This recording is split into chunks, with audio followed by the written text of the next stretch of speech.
तो स्टमक जो होता है ये हमारा जो है मस्कुलर ऑर्गन होता है, मांसपेशियों का एक ऑर्गन होता है जो भोजन को पचाने का काम करता है।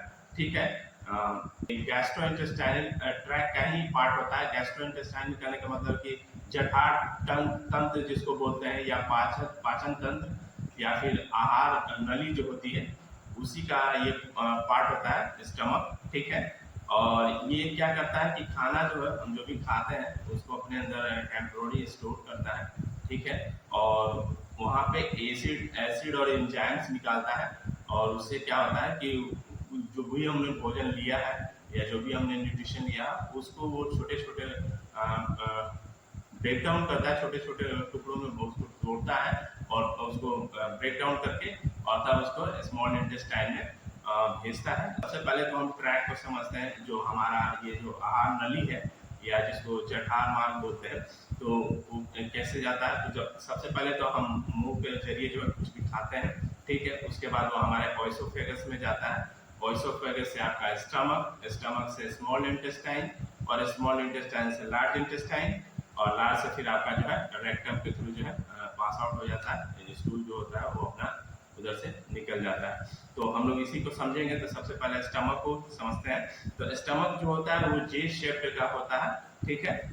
ऑर्गन। ठीक है। और ये एंजाइम प्रोड्यूस करता है और एसिड दोनों मिक्स होते हैं भोजन के साथ, और उसको ब्रेक डाउन करना शुरू करते हैं, भोजन को जो है तोड़ना शुरू करते हैं बहुत अच्छे तरीके से।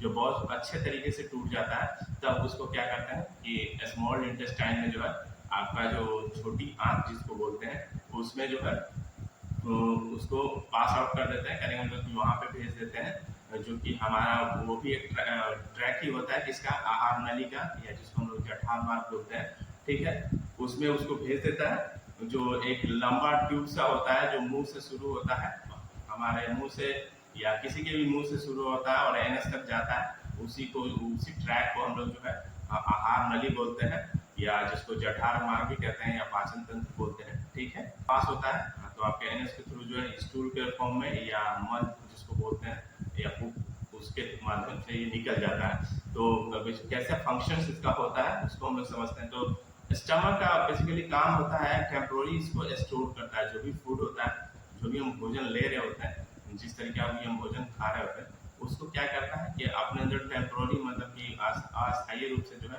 कुछ समय के लिए जो है स्टोर करता है, और उसको मतलब कि तोड़ने का काम करता है जो एंजाइम्स और आपका जो है एसिड्स, जो अम्ल जिसको बोलते हैं। स्टमक किस तरीके से कार्य करता है, तो सबसे पहले तो भोजन को टेम्पोररी स्टोर करता है स्टमक हमारा जो होता है, वो अस्थायी रूप से इसको स्टोर करके रखता है। और दूसरा क्या करता है कि एंजाइम्स और जो एसिड्स है, जो अम्ल है, उसको रिलीज करता है by the help of liver और पेनक्रियास।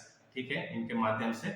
और वो क्या होते हैं कि वो ब्रेक डाउन होते हैं लगातार, जो फूड हम जो खाए होते हैं वो लगातार टूटते हैं, और जब अच्छे तरीके से वो टूट जाते हैं तब वो क्या होता है कि स्मॉल इंटेस्टाइन में चला जाता है। स्मॉल इंटेस्टाइन में जब जाता है तो वहां पे क्या होता है कि उस जो जो भोजन जो ब्रेक डाउन हुआ, जो टूटा, उससे जो भी न्यूट्रिएंट्स मिलते हैं, जो भी पोषक तत्व होते हैं, वहां पे स्मॉल इंटेस्टाइन में वो एब्जॉर्ब होते हैं, और जो पानी होता है वो भी एब्जॉर्ब होता है वहां पे, और बाकी जितने वेस्टेज होते हैं वो सब चले जाते हैं कहाँ पे, लार्ज इंटेस्टाइन में, जो कि है हमारा गैस्ट्रोइंटेस्टाइनल ट्रैक का, जो हमारी आहार नली है, या जिसको हम लोग पाचन तंत्र बोलते हैं, उसी का एक पार्ट होता है लार्ज इंटेस्टाइन। वहां पे वो बड़ी आंत जिसको बोलते हैं हिंदी में, वहां पे फिर वो पास हो जाता है। तो स्टेप बाय स्टेप समझते हैं। जो हम मुंह के माध्यम से पहले उसको चबाते हैं, बहुत ज्यादा चबाते हैं, उसके बाद क्या करते हैं कि निगल जाते हैं उसको।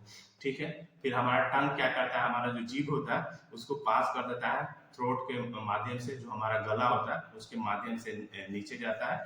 ठीक है। जहाँ पे स्मॉल टिश्यूज होते हैं जिनको हम लोग इपिग्लोटिस कहते हैं।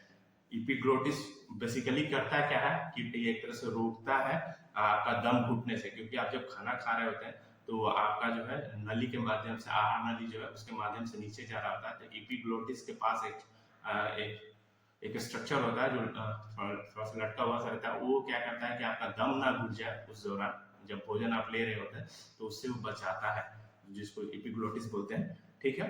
उसके बाद जब ओसोफेगस से जो है जब भोजन जो नीचे की तरफ जाता है, ठीक है, तो वहाँ स्टमक में जो है वो अपना जो है क्या होता है कि जूस जो निकलता है, जो हमारा पेनक्रिया से और लीवर से जो आता है, वो क्या करता है कि उस जगह पे उसको छोटे छोटे टुकड़ों में तोड़ता है और लगातार उसमें मिक्स होते जाता है, जिससे क्या होता है कि वो धीरे धीरे जो है अच्छे तरीके से डाइजेस्ट होने लगता है। फिर वहां से स्मॉल इंटेस्टाइन में जाता है, जहाँ पे जो है आपका जो है सारे न्यूट्रिएंट्स जो है एब्जॉर्ब हो जाते हैं, और फिर जो है पानी वगैरह भी जो भी यूजफुल होता है वो स्टोर हो जाता है, और जो वेस्टेज के रूप में होता है वो यूरिनेशन के माध्यम से जो है पास आउट हो जाता है। सबसे पहले तो आपका स्मॉल इंटेस्टाइन में ये तब तक रहता है जब तक कि आपका लार्ज इंटेस्टाइन पूरी तरीके से खाली नहीं हो जाता। उसके बाद जो है फिर ये आपका जो है लार्ज इंटेस्टाइन, जिसको बड़ी आंत बोलते हैं, उसमें जाता है, और फिर उसके रेक्टम के माध्यम से जो है हमारा जो वेस्टेज के रूप में बाहर निकल जाता है।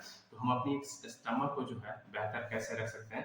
तो स्टमक को बेहतर रखने का सबसे बढ़िया उपाय है कि आप बढ़िया से बढ़िया जो है भोजन कीजिए, क्योंकि आपके आपके स्टमक में ना ना सिर्फ एंजाइम्स और एसिड्स प्रोड्यूस होते हैं, उसके साथ साथ माइक्रो ऑर्गेनिज्म भी रहते हैं, गुड बैक्टीरिया भी आपके स्टमक में पाए जाते हैं, जो हमारे भोजन को पचाने में बहुत ज्यादा हेल्पफुल होते हैं।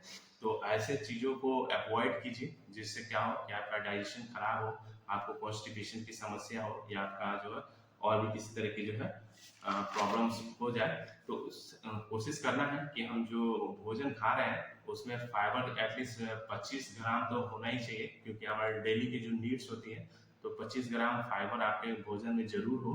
फाइबर भी हमारे भोजन को डाइजेस्ट करने में बहुत ज्यादा हेल्पफुल होता है। और रेगुलर एक्सरसाइज करना है, जिस तरीके से खाना जरूरी होता है उसी तरीके से एक्सरसाइज भी करना जरूरी होता है, क्योंकि हम एक्सरसाइज से कैलोरी बर्न करने का काम नहीं करता है, आपको ओवरऑल जो है फिट रखने में बहुत ज्यादा हेल्पफुल होता है ये कि जैसे हम लोग बाहर में जाते हैं, या तो किसी फेस्टिवल में या किसी फंक्शन में या किसी तरह के सेलिब्रेशन में, तो वहां पे कोशिश करना है कि जो प्रोसेस फूड होता है वो एक्चुअली खाने में बहुत टेस्टी होता है, बट दिक्कत ये है कि वो हमारे जो डाइजेस्टिव सिस्टम है उसको कहीं ना कहीं प्रभावित करता है, और उसमें बहुत ज्यादा ट्रांसफैट होता है और बहुत ज्यादा कार्बोहाइड्रेट होता है। एक्सेस मात्रा में अगर आप उन सब चीजों को कंज्यूम करते हैं तो वो भी एक तरह की जो है प्रॉब्लम करती है।